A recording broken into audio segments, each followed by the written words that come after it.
Hai, dalam video sebelumnya, Nick menjelaskan alasan bagus mengapa Anda setidaknya harus mempertimbangkan ekspor. Tentu saja ada alasan yang sangat valid mengapa perusahaan tidak melakukan perdagangan internasional. Misalnya, perusahaan-perusahaan yang menyediakan layanan lokal seperti penata rambut dan pengemudi taksi. Jelas, pasar mereka adalah dan akan tetap lokal. Namun tidak diragukan lagi bahwa banyak UKM memiliki potensi untuk mengekspor, tetapi masih terfokus secara eksklusif pada pasar domestik. Kami melihat alasan mengapa hal ini terjadi. Kami menemukan bahwa alasan-alasan ini umum terjadi pada perusahaan di seluruh dunia. Pada dasarnya, alasan-alasan ini dapat dirangkum sebagai keyakinan bahwa ekspor itu terlalu sulit, terlalu mahal, dan terlalu berisiko. Namun, jika Anda telah bertahan dan berhasil di negara Anda dengan akses ke layanan dan sumber daya yang tepat, kemungkinan besar Anda dapat bersaing di mana saja, terutama jika Anda memiliki rekam jejak domestik yang kuat dan distribusi secara nasional.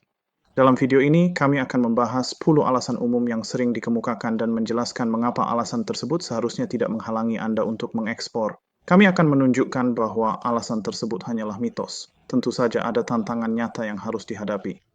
Kami jangan sabar menguraikan tantangan-tantangan ini dan kemudian menjelaskan bagaimana cara mengatasinya. Mohon bersabar saat kami membahas poin-poin ini. Beberapa menit waktu Anda bisa membuka peluang penjualan yang sebelumnya Anda abaikan. Namun, untuk menetapkan ekspektasi sejak awal, tidak ada tongkat ajaib dan akan dibutuhkan waktu dan upaya untuk menciptakan pasar ekspor Anda. Oke? Pada slide berikutnya, kita akan melihat 10 mitos umum mengapa perusahaan mengabaikan potensi pembukaan pasar ekspor. Jadi inilah mereka, 10 alasan paling umum yang diberikan perusahaan karena tidak memanfaatkan peluang yang ditawarkan oleh perdagangan internasional dan tidak menyadari potensi sebenarnya mereka adalah, saya terlalu kecil untuk mengekspor. Saya sebaiknya fokus pada pasar dalam negeri.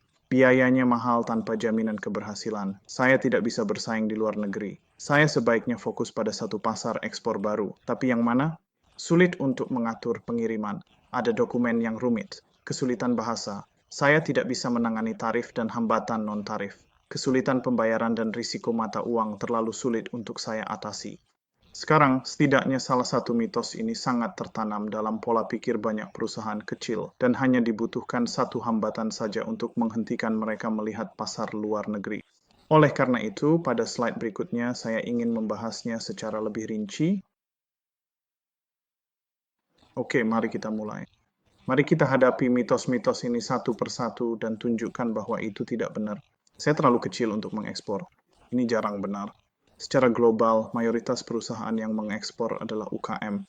Memang benar bahwa perusahaan besar biasanya menyumbang nilai ekspor total yang jauh lebih besar, tetapi UKM mendominasi populasi eksportir. Jadi jika UKM lain bisa mengekspor, Anda juga bisa. Saya sebaiknya fokus pada pasar dalam negeri. Itu mungkin terdengar masuk akal, tetapi pandangan itu sangat sempit.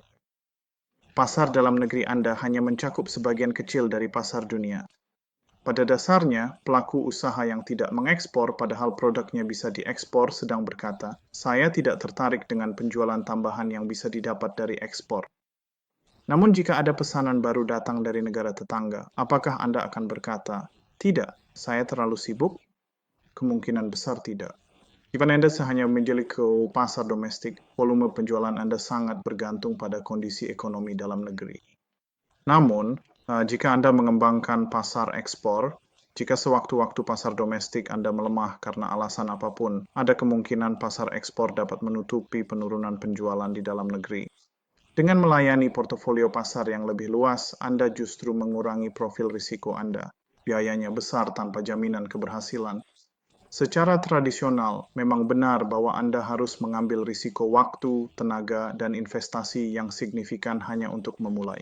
Namun sekarang hal itu sudah tidak berlaku lagi, seperti yang akan Anda lihat dari video-video di playlist ini.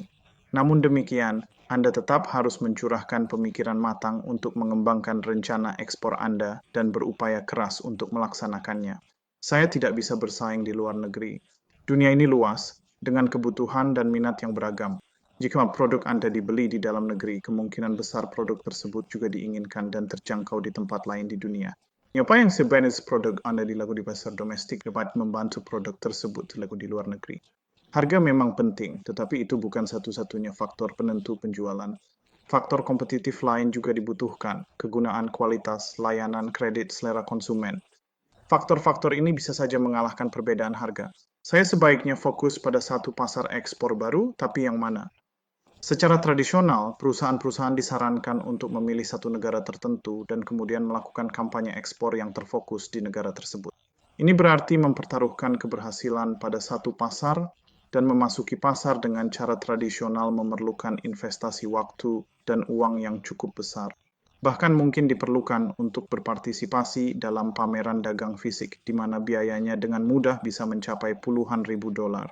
Video-video dalam daftar putar ini akan menjelaskan bagaimana mempromosikan produk dan layanan Anda ke seluruh dunia.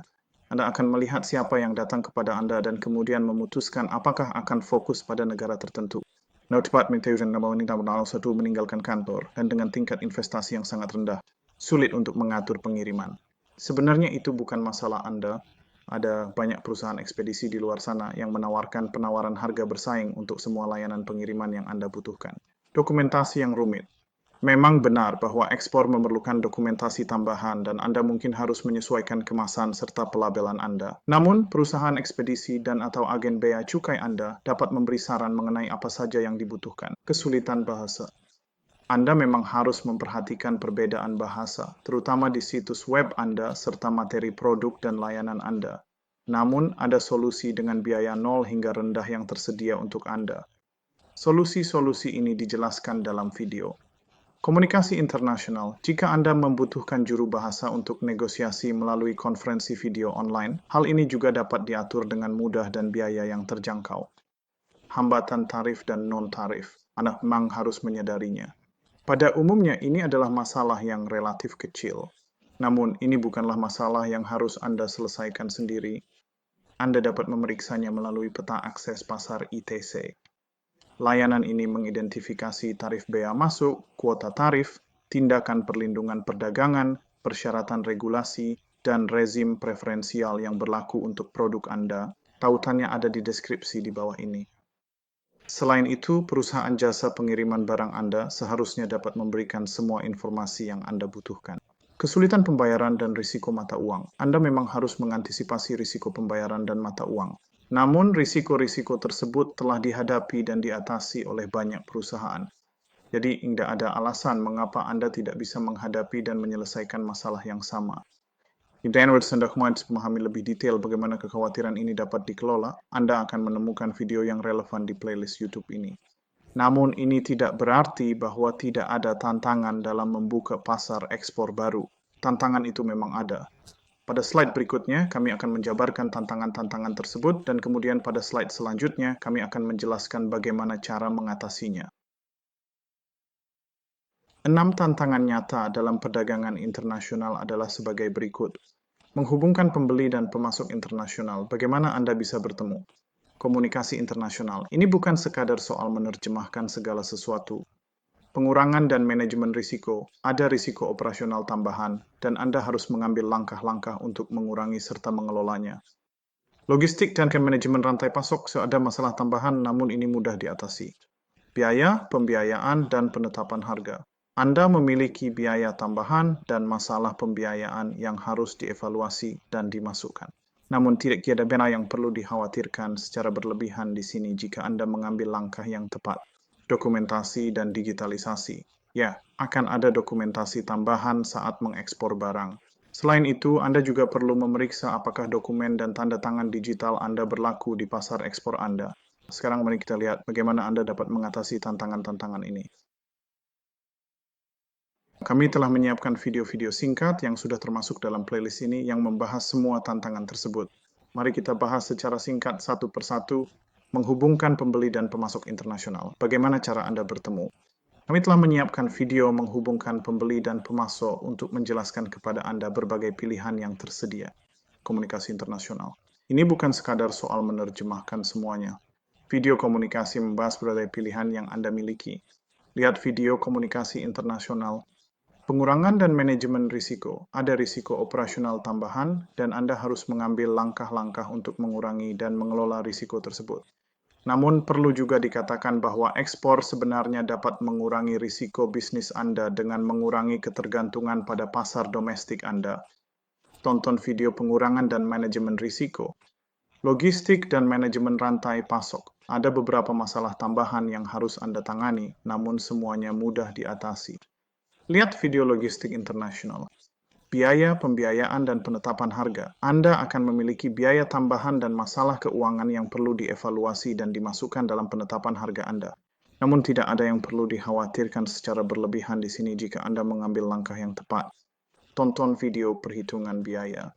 Dokumentasi dan digitalisasi, ya akan ada dokumentasi tambahan saat mengekspor barang. Selain itu, Anda juga perlu memeriksa apakah dokumen dan tanda tangan digital Anda berlaku di pasar ekspor Anda. Lihat video digitalisasi perdagangan internasional. Anda akan melihat bahwa video-video ini merujuk pada berbagai layanan daring. Anda dapat menemukan modern item in the Exporters Almanac, serta di deskripsi di bawah setiap video. Tautan ke Exporters Almanac ditampilkan di deskripsi di bawah ini dan Anda dapat mengaksesnya secara gratis. Anda bahkan tidak perlu mendaftar. Jika seperti yang saya harapkan, kami telah meyakinkan Anda untuk setidaknya mempertimbangkan langkah-langkah yang perlu Anda ambil untuk membuka potensi ekspor Anda, maka saya sarankan Anda menonton video langkah pertama. Tautannya ada di sini. Terima kasih telah menonton. Jika Anda ingin menghubungi kami secara langsung, silakan saja. Situs web kami dan kontak email saya tercantum di slide ini dan di deskripsi di bawah. Jika Anda merasa video ini bermanfaat, silakan beri suka dan berlangganan ke saluran kami untuk mendapatkan lebih banyak wawasan tentang cara mengembangkan potensi perdagangan internasional Anda. Cukup klik tautan berlangganan di layar. Tidak dipungut biaya. Jika Anda merasa ada orang yang Anda kenal tertarik, silakan bagikan tautan ini kepada mereka.